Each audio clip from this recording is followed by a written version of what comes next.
good How to are see you? ya. It's great to see you. How we As per doing? usual, pretty good. I think We tr- pretty good. we tried to record this episode on Monday, but I just cried for an hour instead. We should have just Mhm. recorded that. I was thinking that. I feel like that would have been a really authentic episode. Me losing my mind. That Just was me fun. sobbing on air. Should we do that? I think we can. You don't think people would maybe love to listen to that? No, Maybe. maybe We'll not do though. a poll.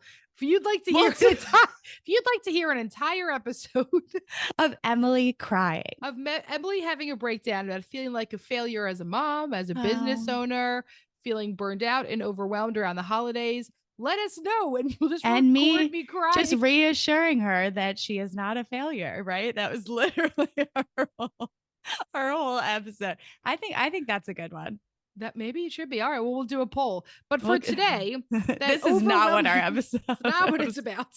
The episode we have now tried to record multiple times is going to be about in-laws, holidays, boundaries, and family dynamics, baby. Oh, So many questions. can't wait. Before, I feel like we should just say, because it's the end of the year, we started this podcast in 2019. I think it was the end of the year, right? No, it was in August. It was like in September, October, but really close. That's the end of the year. Really close. All right, Yeah. sure. Third quarter. I just feel like I want to say to everyone, like, thank you so much for sticking with us. Thank you for listening to our podcast. We just really, I feel very grateful. Yeah. And just really appreciate everyone. So that's all I had to say. I just am trying to get my, grateful words out to everyone during the holidays. I feel like it's the time. It is a really good time to bring it up, right? It is wild. We'll be 2023, right? Like we're going into our Wow. fourth year of the podcast. Is it our fourth year? I don't know. Well, apparently it's season 4, even though we've been in season 3 for Right, about we're confused. We're 1 million confused about how episodes. this works. But yeah, going into season 4, like it's just been wild. So much growth, Wild. so much has happened. So thank you for listening. We really appreciate it. Thanks for listening. And if there's other stuff you all want for season 4, let us know. We have a lot of good topics coming up, but if you specifically think of something, we want to know. But we're going to keep doing Q&As because people love them. They love them. Yes, a lot of feedback on Q&A. So here we're to go. Jen, why do you think that family dynamics become extra spicy around the holidays? Okay, well, I think just the holidays in general come with a lot of expectations or like this idea of here is what the holidays are going to look like. And I'm going to go home and I'm going to have this wonderful time with my family. And I think, for the most part, it doesn't end up being like that because none of us have this like picture perfect family or family experience. And so You I think would know that from Instagram. No, you wouldn't. We just had a whole conversation about this too. But sometimes Actually, that fucks with you, man. You do. Some families look really picture perfect. It's funny. I know this is an aside, but I went out to dinner last night with my brother-in-law. And he was asking me about my trip. I just went away and the airline lost my luggage for like 3 days. So, I only post on Instagram when I go away because I'm like, look, I'm on vacation, as do most people. But what he said to me was, I saw you lost your luggage, but it looked like you handled it really well. And I was like, I cried every single day. So it's so clear that Instagram paints this picture of like, oh, I'm handling, and I was, right? Like there were parts of it where I was like, it's all this is all I have. I just got to roll with it. It's my vacation, but it was very disappointing. And I kept saying to my husband, should we go do this? And then I was like, I guess I'm wearing the same outfit again. And then I would just break down crying. But moral of the story is Instagram paints this picture of like things are going really well or things are picture perfect. And I think there are moments of where I'm really enjoying myself and having a great time. And then there are moments of disappointment. There are moments of grief. And I think that very much happens during the holidays too with our families. Well, I like what you're talking about, though, because we're talking about radical acceptance while feeling. Yes. Right. And like that's sort of what you did. I thought you were very funny about the whole thing, probably because I was getting very funny texts from you. I believe one said, I finally get a fucking vacation and this is what happens. I really made it a point to like boundary off this vacation too.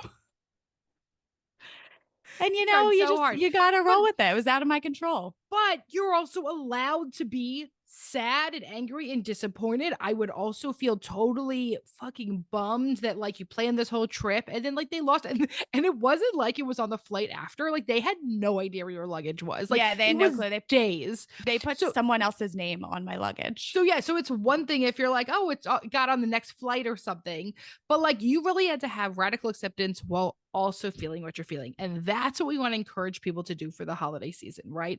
Radical acceptance of my family is who they are. And I'm still allowed to feel all the stuff that comes up with it. And then I need to figure out a way to handle all that. I think that is so true. And there's so many questions that speak to this because people are always saying, I don't want to feel, I don't want to feel, right? Like you're going to feel. You are going to feel. There are some emotions that the holidays brings up, and that's okay. Mhm. And so let's get into it. I think we should just get into some questions. And this Okay. might end up being a two-parter depending on how long this goes, but we'll see. Okay. Okay. All right. What do you got? Dealer's choice. Dealer's choice. I'm gonna go to order. Splitting the holidays help. My mom is guilt tripping me for spending more time with my husband's family. What to do? This is a fun one. Yeah. Yeah. So, what do you think, right? The reality is that somebody can guilt trip you over everything. Yes. And I think around the holidays, there becomes this very competitive nature with in-laws. Oh, yeah. And my guess is this isn't the first time your mom has guilt tripped you. Just a, Thinking she might just a use this more hunch. might use this more than around the holidays. So what to do? I think that the question is what do you do with that guilt? Do you take it on as I'm doing something wrong? I am doing something shameful. I am hurting someone else, or do you set internal and external boundaries with yourself and with the people in your life? Hey, mom, I understand that this is really hard for you, that I am spending time with my husband's family. I would love to get dinner the next night, or I would love to do something different, but this is how it is, right? That Yeah. like addressing what is underneath your mom's guilt trip, because clearly mom is having some emotions about this, um, where guilt might be something that has been perpetuated in your family as a form of manipulation and control, right? Where if she has used guilt in the past, or if someone's used guilt with her, that has helped her get her way, right? Where it's been like, I'm going to guilt trip them and they're going to end up spending more time with me because of it. That we want to really encourage people to really communicate what their needs are as opposed to using guilt as a form of manipulation and control. Mhm. Right. So, mom, I see that you're really upset about this. Why don't we do, once again, why don't we get dinner? Why don't we spend time in another way to kind of address what's underneath the guilt? Yeah. I think it's really hard because I think it really does go back to the expectations and probably generational expectations about what holidays are supposed to look like. Right? Like, and maybe in mom's family, there wasn't an option. You had to show up for every single event and there wasn't space. And so that's really hard for her to understand how to respect your boundaries. And I think you're also allowed to say is like, you know what, like mom, like this does suck. I really wish that like Christmas was 2 days long and then we could fit everything in. I really wish, right? Like things were different. And like it does suck. You can say that and then not sit there and integrate and feel it in your soul that you're a bad daughter or that you're hurting her, right? Somebody can hurt without us hurting them. And creating that emotional boundary of like, just because someone's putting me on a guilt trip doesn't mean I actually need to take that on and feel that. Yes, you get a choice in the matter. Hmm. But it I doesn't also feel like that when someone's doing it. No, it Totally doesn't doesn't. feel like that. Yeah. No. Well, I think because sometimes it's so subtle too, right? It's not like it's almost this like passive kind of way of using manipulation. It's not like not saying to you, hey, I'm so angry that you're not spending time with me, right? Where you can address that directly. Like the guilt trip is, oh, I'm so sad that we won't be able to be spending more time together.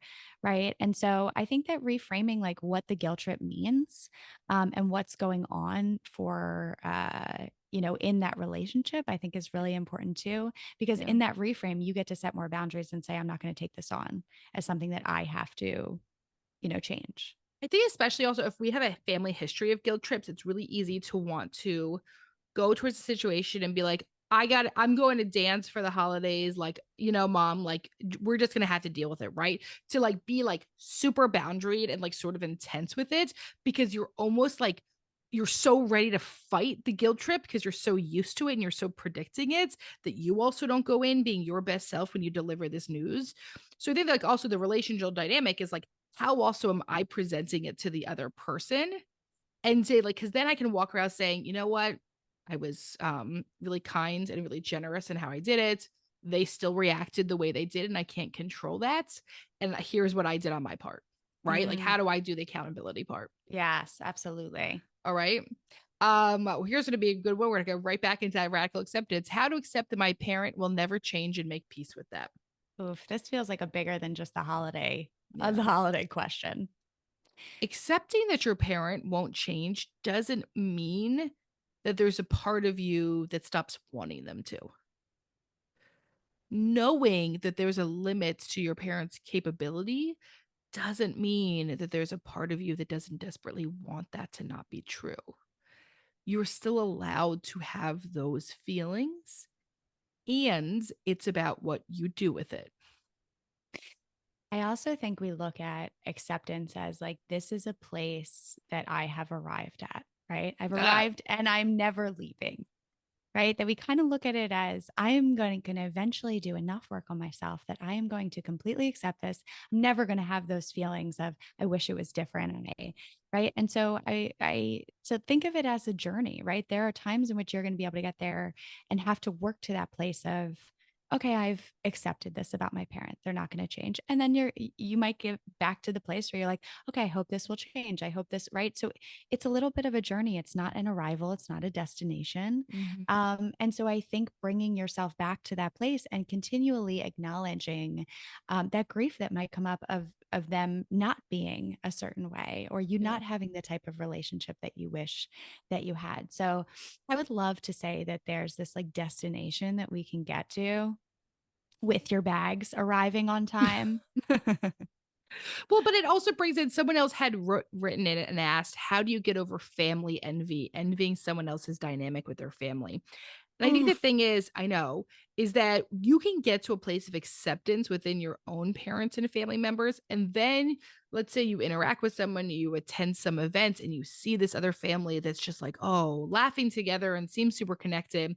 And you may have had acceptance, and then that brings up grief again. So grief can also get re-triggered. That's what you talk about. Like, it's not a final destination. It's a place we want to reach towards, but it's going to get re-triggered by other things like envying someone else's family dynamic. Mm, whoa. And that's hard. Have you ever had that before? For myself, Like family envy. 100%. I think everyone Yes. does, right? Like, Yeah, I think it's a very natural I think it's very natural. I think it's almost like and you always see the things that you wish that you had, right? You're always those are the things that will stick out to you the most. Like the pain points that you have in your own family, you are going to see like the highlights in other people's family of, oh, I wish I had that, or like I see mm, that relationship and I don't have that relationship. Um, and so those are the things that are going to stick out to you just because those are your pain points in your family. And so I think it's very easy and very natural to have that. I think it's important not to shame ourselves for it too. And to be able to say, like, clearly this is highlighting something that I struggle with, right, in my own family. Um, and so how do I want to work with that? How do I want to deal with that? I don't think I think we're quick to shame ourselves for that and that's okay. And then once again, doesn't mean you don't accept where you are. It's okay to have those feelings and to have that being brought up for you. yeah. Um, uh, why can't some people accept your boundaries? Because they don't want to. They don't want to. And also maybe they were taught that their boundaries were never accepted. They were never Yep. allowed to set boundaries. And so they can't accept other people's either. Yeah. I mean, especially right generationally, if that's like not a thing to like have boundaries within generations, it seems like such a personal affront to do it. It Yeah. seems offensive and like I am going against family culture and rules. Mm-hmm. So asking them to accept that boundary is also asking them to reset all the family dynamic and rules, which is not, doesn't feel like that. Doesn't feel like a boundary. It feels like a complete violation to self. Yes. Or like you're going against the family, right? By changing this. And so Feels sometimes like it can feel, betrayal. I was just going to say betrayal. Same mind. We spend so much time Too together. much time. Um right, like it's like it Betrayal. does feel like betrayal. So when I set what might feel like a really appropriate boundary, um uh, mom, we decide we want to do Christmas with just us this year and we're going to see you on the 26th. Whoa. That Whoa. feels like a shot to the heart for someone who has never even considered doing it differently. So I think it's like not, I think it's simplifying to say, why can't some people accept your boundaries? Because there's so much more to boundary. There's so much more than everything. And the other thing is, the biggest myth about boundaries is that you have to set them once. Right. You have to set, we just had a conversation about this with, we had I needed to cancel something, some stuff I had going on, and someone just did not respect that boundary that we tried to cancel, right? And as opposed to me saying the answer is no, I said, okay, well, I'll make it work, because they gave a very convincing reason of why I needed to. And then I sat there and sobbed and said, what the fuck is wrong with me? The sobbing that we should have had a The sobbing conversation we that we should have had it, right? Like should have recorded. and then I was mad at But then you blamed myself. yourself. Exactly. Well, you turn it inward. Yeah. You feel like, well, I must have not spoken the boundary well enough. There must be something on me. And I think that that is like really significant to say, like, if I'm continuously turning the shame and blame and anger inwards, who is that also allowing to keep getting away with the behavior? Mm-hmm. Whoa. Yeah, I think that there's something to be said about, you can set a boundary and people might not hear it, right? They might not hear it. And that I just want to acknowledge the pain that that can cause, right? Especially when you're someone who hasn't been taught to set boundaries, or it's a betrayal to set boundaries in your family, or it's going against family rules, because it's so vulnerable to start doing something different to begin with. It's so vulnerable to say, okay, I am going to start setting boundaries. And then when you do it and someone doesn't respect it, it is a shot to the heart. So to Yeah. have to do it over and over and over again, even if it's the same boundary, right? If it's the same, I want to talk about it as like, it's not just different situations that you're setting the boundary. It can be the same situation that you're setting the same boundary over and over again. And when you set the first one and it isn't comfortable for you, it's not natural for you, and someone pushes past it and you have to set it again, it can be painful. It can be really, really hard. And so I think that that takes practice. And I think it takes really knowing and being really sure about, this is what I need. This is the boundary I need to set. Someone pushes past it, I can continue to set it. I get to continue to say no and continue to say, this is what's right for me. But it takes time. It is not easy. Hmm. All right, Jen, I got a good one for you. I'm ready. How do you keep your sanity when removing toxic in laws from your life isn't an option? Mm, keep your sanity. So, You can't be sane in a crazy situation. that's a new song. It's coming No. out. Number. um, Why am I Blue's Clues? I think Blues, something bad was with Blues Clues. Something happened. Oh no. I know. I don't know what, I don't Did remember Blue what. get canceled? I think Blue got canned. I think Steve maybe. I can't remember though, so we might have to figure this out after the episode. Something. That part's true. Because he No. recently did like a thing. Remember, everyone was freaked out for one day online because of Blue? Because Steve came out and was like, I know things are hard. This is conversations going nowhere. We should just end No. it. Okay, sorry. So, okay. How do So you keep your how do sanity? you How do you keep your sanity in general? How do you keep your sanity? So I know this is our favorite thing to talk about.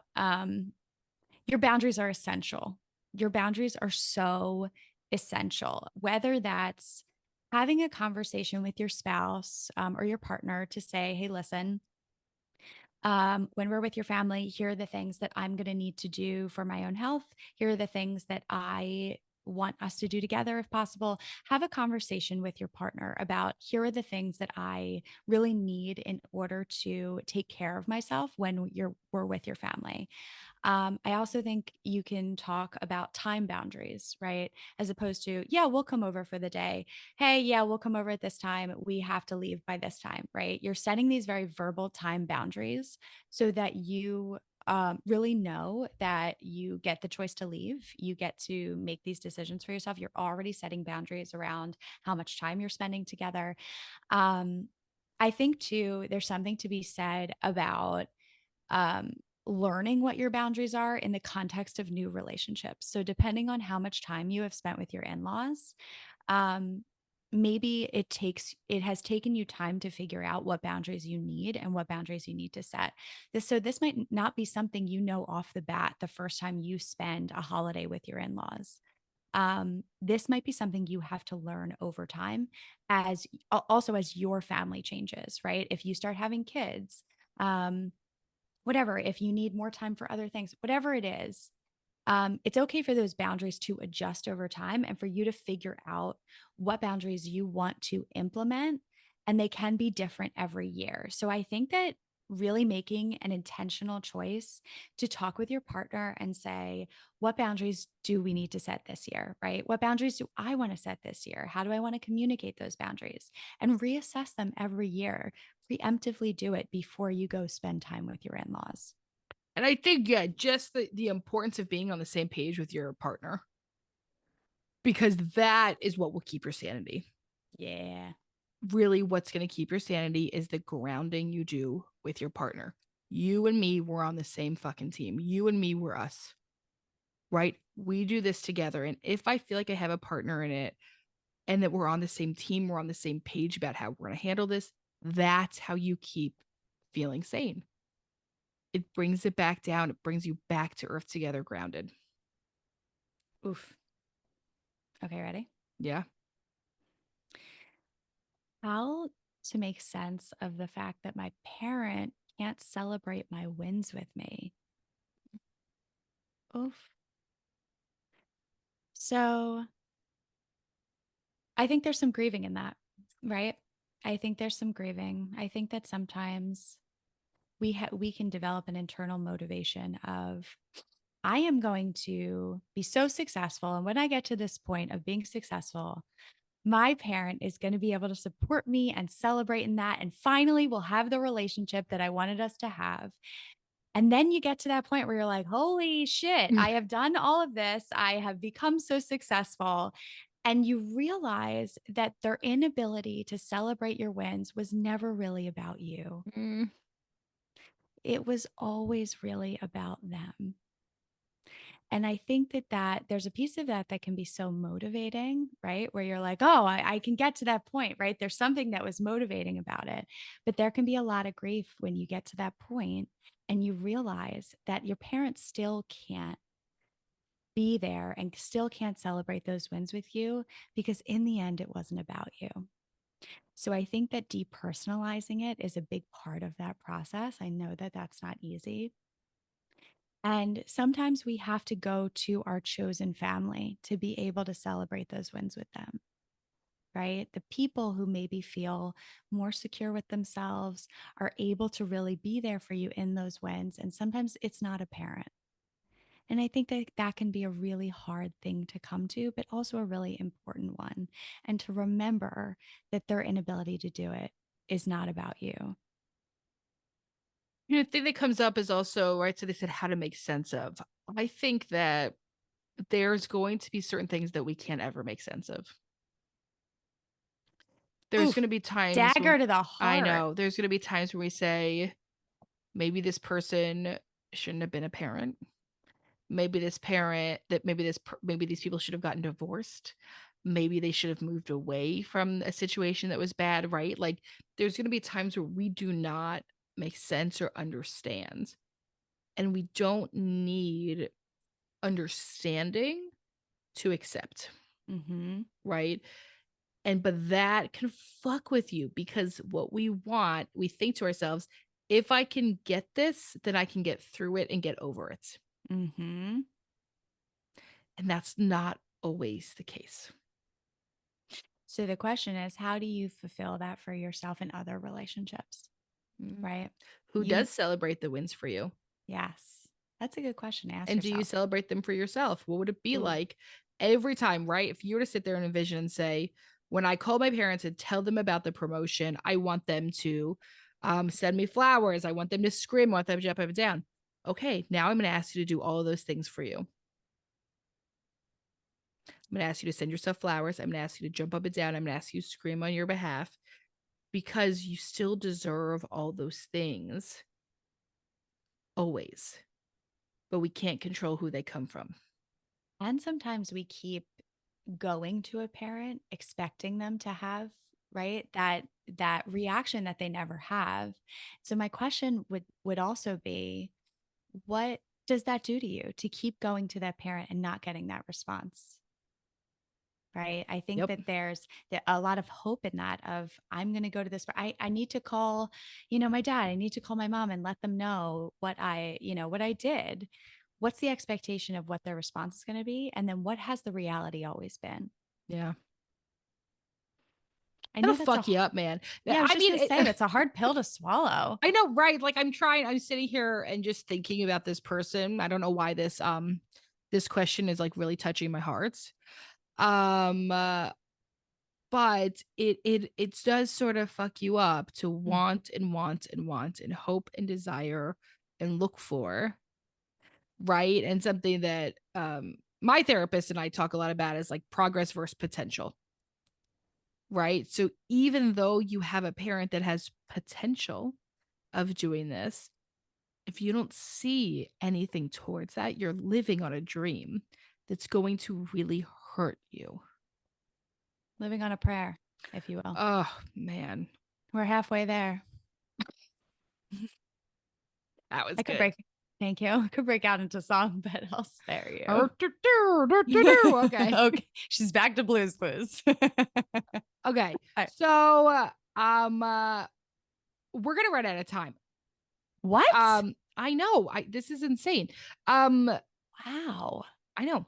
We gotta keep it moving, baby. I'm I'll just sorry. shut the fuck up with the Blues Clues. Okay. Yeah, yeah. You want to pick one? Dealer's choice. How, how, the other day we had to re-record. Next week's episode is actually a replay from a previous one since we don't have one coming out the week of Christmas.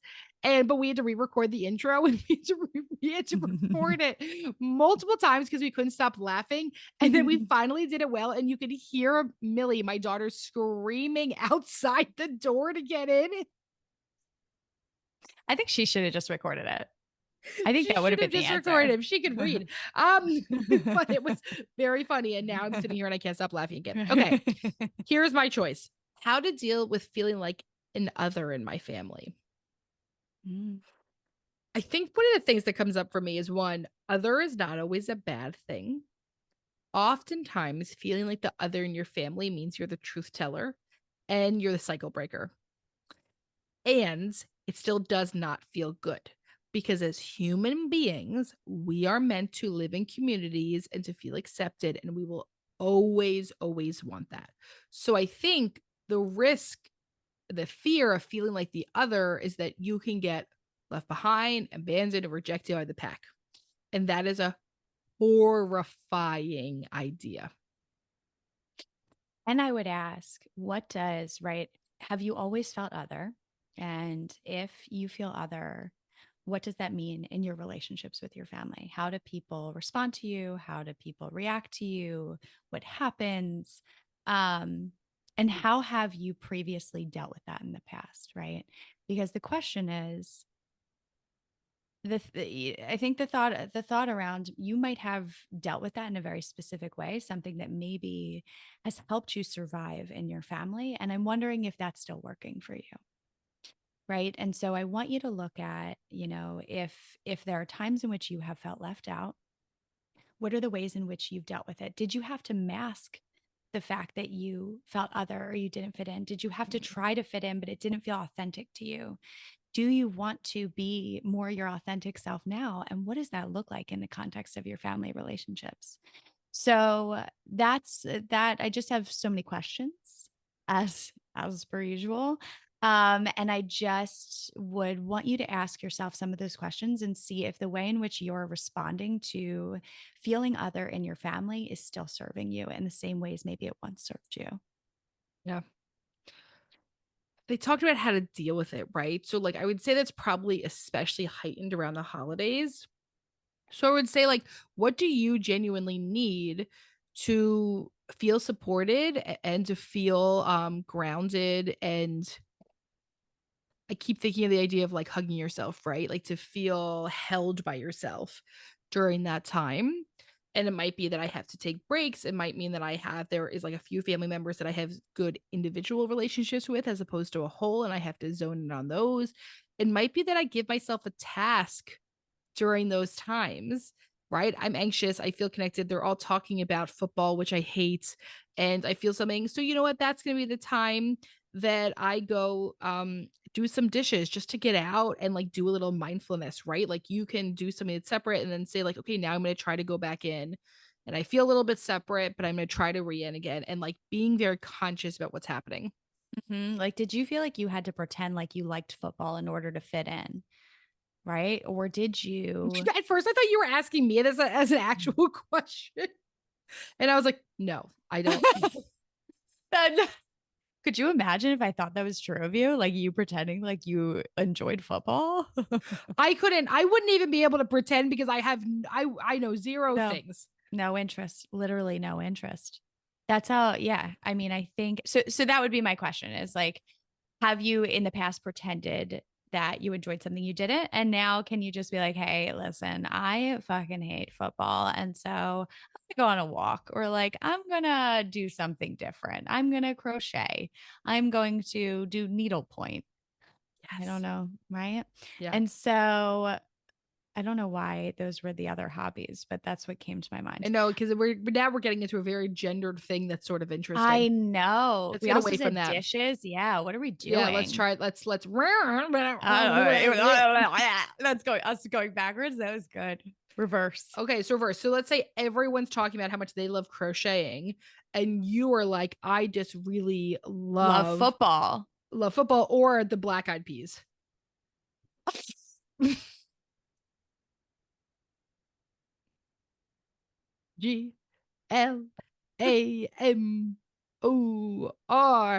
GLAMOROUS. First Right. So class. you wow. So I just want to apologize to everyone. No, but I think right. So like if you really like the Black Eyed Peas and you want to go listen to their music, go for it. Okay, let's move on to the next The Black question. Eyed Peas are gender neutral. Okay, Wow. you get to pick one more. That was my last one that I chose. Wow. Okay, listen to this one. I'm jumping around now, so I apologize. How to let go of grudges against your grandparents for the trauma they caused your parents. I'm really glad you chose this one. I love this question. Me too. Yeah. One, part of me loves that you're protective of your parents. Part of me loves that you have that insight and awareness and like want to be them. I sort of love that. And it concerns me about your parentification. But when you talk about this, how to forgive them, I think you also have to say, I have to look contextually as well of what's the other stuff going on. If I had grandparents that grew up during the Great Depression, the Holocaust, immigration, all any of these other things, they may have not had the abilities that they really needed to support our parents in the way that they should have been. And that isn't necessarily their fault either. They didn't have access to Instagram to figure out about gentle parenting. There wasn't information like this. So I think taking it out of the context of like they are bad people as opposed to like they are products of the generation, the system that was around them. Mm, so it sounds like what you're saying is your ability to gain empathy for their experience at that time, right? And because I think that that's really important. We've talked about that a lot in terms of like our relationships with our parents too. I don't think we've talked about it in terms of our relationships with grandparents at all. Yeah. But in a similar way, to be able to empathize with um that they were products of their environment and they did what they could with that. They handled it as best they can. It also, you're still allowed to have feelings about it, right? And so I think that the balance around understanding your emotions around it, because clearly I'm wondering if there's grudges because the trauma that your grandparents caused your parents also affected your relationship with your parents, right? That there's also something that might be a little bit deeper of, well, what's also the empathy I can gain towards myself in this? Because how Mhm. did this end up affecting me? Right? How did this Mhm. end up affecting my parents' ability to parent me?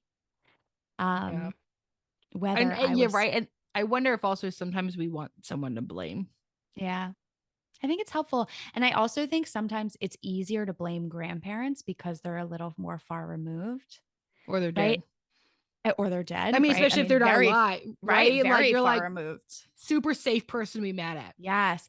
And, I think that can also help us gain empathy towards our parents, right? If we're working on our relationship with our parents, our ability to gain empathy towards our parents sometimes come from, well, they did the best they can with the environment that they were in given what was happening with their parents, right? So like our ability to gain empathy towards our parents and improve our relationship with them sometimes can come at with the, I don't know if it's cost or the idea of, well, now I'm blaming their parents, right? And Mm, so you can keep going down generations of like what their parents grew up with, right? But there's always going to be someone else to blame. It's just a matter of, yeah, I think it's a question of how did this end up trickling down? How does it affect you now?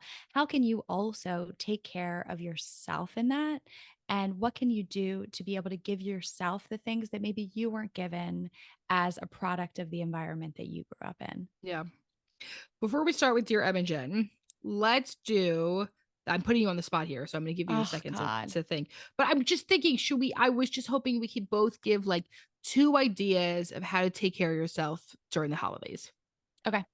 Right? Is that too much on the spot for you? No, no, I can do it. Handle it. Okay. Easy, easy peasy. It needs a piece of baby girl.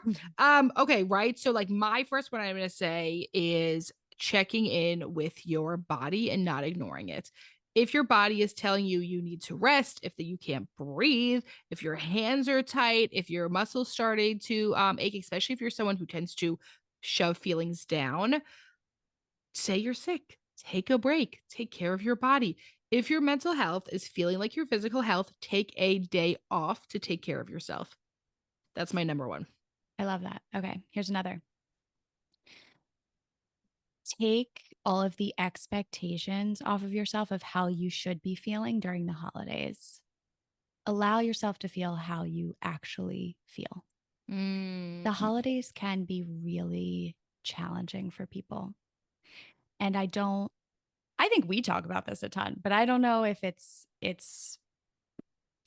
talked about enough how hard the holidays can be. And when we say to ourselves, well, I'm not supposed to be feeling this way. I shouldn't feel this way. We push those feelings away and we're hard on ourselves for feeling a certain way. Those feelings get even stronger. So yeah. instead, I want you to say to yourself, how am I really feeling? And how do I want to nurture myself through this? Mm. Okay, my next one. Um, uh, Stay off social media. If you are Yes. someone who struggles around the holidays and has family envy, feels yourself comparing, it's a really good time to take a social media break. And you should know that about yourself, right? Other people don't have, some people don't have that. Some people do. Some people aren't less affected. If you are someone who is affected and can feel comparison, can feel jealousy, can feel envy, I think take a nice little hiatus or be incredibly mindful about your consumption of social media. Mm. Okay, I think I have a few, and then maybe I'll just like put it in like a mishmash of things. A mishmash. A mishmash. Okay. So the idea that came up is rest, right? That I think we think about holidays as like family get togethers, buy presents, right? There's a lot of rushing around. Um, But I also think that we don't give enough credit or space around this time to give yourself rest, right? This is a time in which everything slows down in terms of work, in terms of school, if you have kids. Um, but to find the time for yourself to find rest in whatever way that means for you. My other one that is totally separate, I know I'm just laying them on thick now, is you don't have to have a New Year's resolution. Mine is always to buy more lottery tickets. I've talked about this before. I say it every year. How is that going for you? It never goes well. I never Right. remember to buy lottery tickets. So my New Year's resolution, once again, will be to buy more lottery tickets. Wow. How do you feel about the fact that you didn't follow through with your New Year's resolution? Oh, it makes it fun for next year. Oh, good. Okay. I like the idea. Who doesn't want to buy more lottery tickets, right? So true. It's so true. Just buy as many as possible. Yeah, I should do that. But I love the idea, right? Like obviously I said a joke one. Because I like the idea of doing something funny into the new year, but also I like the idea that I don't give a fuck about it and it doesn't bring up any shame or blame towards myself. That's the And what key, we right? don't want with New Year's resolutions is for you to feel shitty. That should be your resolution. Actually, no, if you feel shitty, you feel shitty. But we don't don't want, but don't, do not blame, shame, be hard on yourself. How about this? We want you to give yourself space in whatever way that means for you. Yes. Give yourself space. I think last year mine was buy more lottery tickets and curse less. It was Neither also happened. no, it was waste less. Oh, yes, and work less. Yep, and work less. How did that go? I don't think well. Right. Mine was to buy different things from the grocery store. How'd that go? Not well, I stopped going to the grocery store. I told you my other dream is to eat out, and I started eating out a lot. Yo, that's a win, babe. Okay, dear Em and Jen, here we go. This is a hard one. Jen, you want ready me to for say it? No, I got it. But okay, I'm just like prepping you. Prepping. Yeah. Okay. Dear Em and Jen, I don't want to invite my grandma to my wedding to set needed boundaries.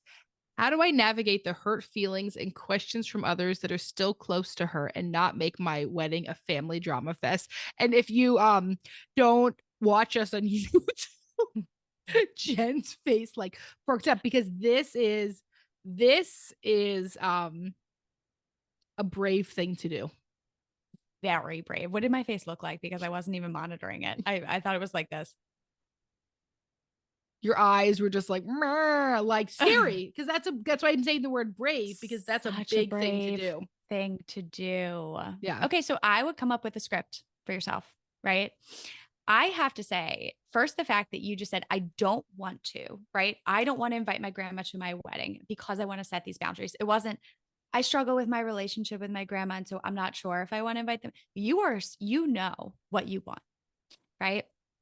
I think that's really, really important. And you're clearly protecting your peace within your wedding. So I first want to say kudos to that. That is not an easy thing to do. It's so easy during your wedding to let other people's opinions and feelings infiltrate kind of what you're doing. So I first just wanted to say that. Secondly, I think it's important to come up with a little bit of a script, right? Where you get to say whatever you want to say, right? You can share as much information as you want or not, but you're very much allowed to say, hey, yeah, it wasn't the right time. I'm going to celebrate with her another time if that's true. Or it wasn't the right time. I really just wanted to invite this family, and that's it. You don't have to continue any sort of conversation around it. Do you have any feelings about it? I think one of the things you have to say is, if you make a decision like that, you also have to be okay with the other stuff that comes, right? Because for what you're doing, once again, it brings up this idea of betrayal. It's going to feel like betrayal to those other family members, right? The other people that do things because it's the right thing to do and it's what we do. That was quotes. If you don't watch us, I had quotes around that. I should have said that from the beginning. Now I'm concerned that people will misinterpret what I just said. They'll hear it. They'll all hear it. So this idea that like there is a possibility it could cause other people to react poorly, and that shouldn't sway you. Right? That you have to say like, okay, like here's the possibility, here's the potential risks. that can come with doing anything like this. And still, Jen talked about, if I know what I want, I have to also be okay with the risk too. There it is. And so I think even if you do it perfectly and you have a script, and I love that idea, people are still going to bug out. Yeah, it's going to happen. Yeah. But you it's can so ingrained in us. It's so is. ingrained. You have to do it a certain way. And you get to take control of your response to it and your reaction to it. You can't control what everyone else, and you get to set those boundaries for yourself. We love talking about boundaries. It's just our favorite. I know. It's like all fucking therapists. It must be very annoying. Know. It's probably so annoying, but it's just so true. B is for boundaries. And this is where we end the episode. And that's the end of the episode. Okay. So thank you for sticking with us. If you are looking to see a therapist in person, we'd love to show off our new Philadelphia location and have you come on in. You can also see us in Westchester, Pennsylvania, virtual residents, Pennsylvania, New York, Massachusetts, New Jersey, Delaware, Florida, and California. If you're looking for a clinician, we would love to connect you. We always ask you to rate, review, subscribe, follow on Apple Podcast. And you can check us out on ShrinkChicks at the therapy group. I don't know. I messed up what I'm doing and I think I got it all. But, have a wonderful holiday. We are grateful for you all. We will see you next year. There's one other episode coming out next week. And after that, we'll see you in January. And don't forget that to grow yourself, you gotta know